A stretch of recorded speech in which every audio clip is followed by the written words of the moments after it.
Pylex-L installation. It is strongly suggested to use a rebar for two reasons. It will help to discover rock or root in the ground, and secondly, as the Pylex-L tube is empty, it will be used as a guide to screw in the pile as straight as possible. Make sure the rebar is rammed in the ground at the level.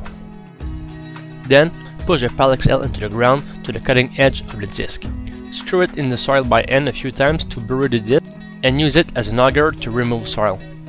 When it gets too hard to be manually installed, insert a 2x4 into the U-shaped bracket and circle around to screw the Pylex-L and remove soil. When 18 inches left to screw in, stop digging and screw the Pylex-L all the way until the end.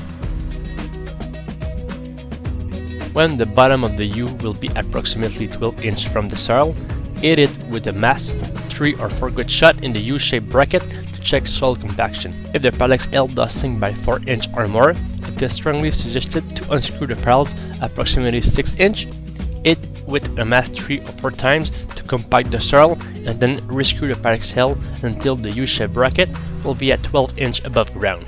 Repeat if the Pylex-L sinks by 4 inches or more. Otherwise, your soil has a good compaction.